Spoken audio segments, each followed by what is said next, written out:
પ્રાથમિક શિક્ષણ સમિતિનું 2022-23નું બજેટ આજ રોજ સમિતિ સમક્ષ રજૂ થયું હતું। નગર પ્રાથમિક શિક્ષણ સમિતિ વડોદરા અધ્યક્ષ હિતેશ પટનીને જણાવ્યું હતું કે વર્ષ 2022ના ડ્રાફ્ટ બજેટ ઉપર ઉપાધ્યક્ષ, શાસન અધિકારી અને સમિતિના તમામ સભ્યોની ઉપસ્થિતિમાં ચર્ચા વિચારણા કરવામાં આવી રહી છે। મંજૂરી વધારો અને ઘટાડા સામે સામૂહિક નિર્ણય લેવાયા છે। બજેટમાં સૌના વિચારને પ્રાધાન્ય આપવામાં આવ્યો છે। ખાસ કરીને આ બજેટમાં શિક્ષણના ડિજિટલાઇઝેશન પદ્ધતિ પર ભાર મૂકવામાં આવ્યો છે। આધુનિક ટેકનોલોજી બાળકોને ઉપલબ્ધ થાય તેવો ફોકસ છે।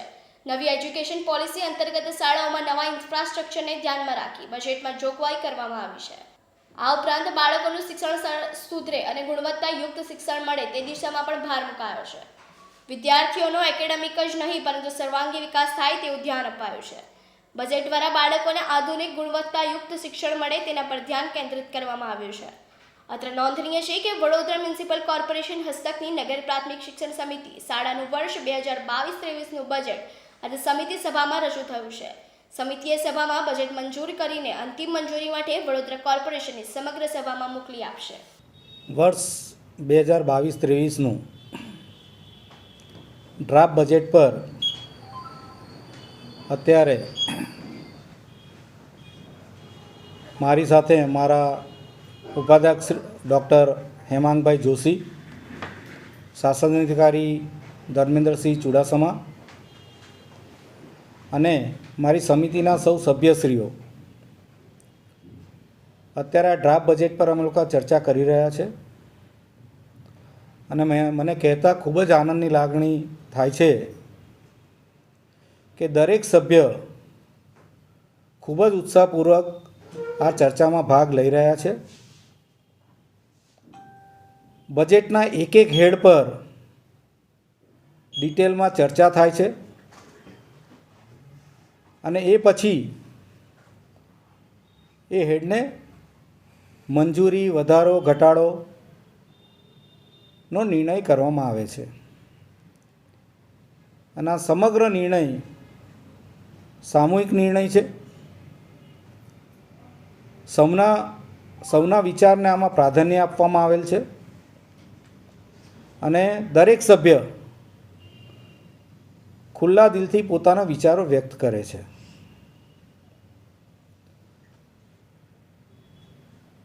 તમને કહેતા મને આનંદ થાય છે કે આ વખતના બજેટમાં અમારું સંપૂર્ણ ધ્યાન શિક્ષણના ડિજિટાઇઝેશન પર,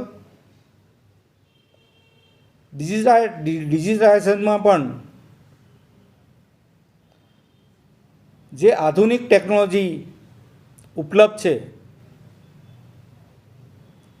એ અમારા સમિતિના બાળકોને ઉપલબ્ધ થાય એ માટે અમારું ફોકસ રહેવાનું છે। આદરણીય વડાપ્રધાન નરેન્દ્રભાઈ મોદીએ ન્યૂ એજ્યુકેશન પોલિસી 2020 જે રજૂ કરેલ છે તેને અનુસંધાનમાં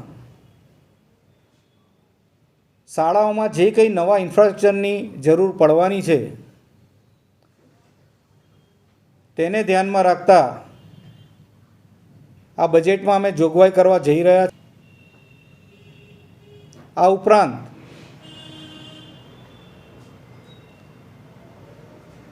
બાળકોનું શિક્ષણનું સ્તર સુધરે, બાળકોને ગુણવત્તાયુક્ત શિક્ષણ મળે અને ફક્ત એકેડેમિક નહીં પરંતુ બાળકોનો સર્વાંગી વિકાસ થાય એ બાબતની ખૂબ જ ગહન ચર્ચા અમે લોકો કરી રહ્યા છે અને ચર્ચાના અંતે એની પણ જોગવાઈ અમે આ બજેટમાં કરવા જઈ રહ્યા છે। ઓવરઓલ આ બજેટ દ્વારા બાળકોને આધુનિક શિક્ષણ મળે, ગુણવત્તાયુક્ત શિક્ષણ મળે, નવી શિક્ષા નીતિ પ્રમાણે શિક્ષણ મળે અને બાળકોનો સર્વાંગી વિકાસ થાય એના પર અમે લોકો ધ્યાન કેન્દ્રિત કરી રહ્યા છે. કોર્પોરેશન દ્વારા 184 કરોડનું બજેટ શિક્ષણ માટે સૂચિત કરવામાં આવેલ છે. અને અગાઉ જણાવ્યું એવી રીતે બજેટના એક હેડ માટે અમે લોકો ગહન ચર્ચા વિચારણા કરી રહ્યા છે. અને એ હેડમાં શું વધારો કરવો, શું ઘટાડો કરવો, કે હેડમાં જે જોગવાઈ કરેલી છે બરાબર છે કે નહીં, એની દરેક સભ્યો ખુલ્લા મને ચર્ચા કરી રહ્યા છે. અને ચર્ચાના અંતે અમે અમારું ફાઇનલ બજેટ રજૂ કરીશું.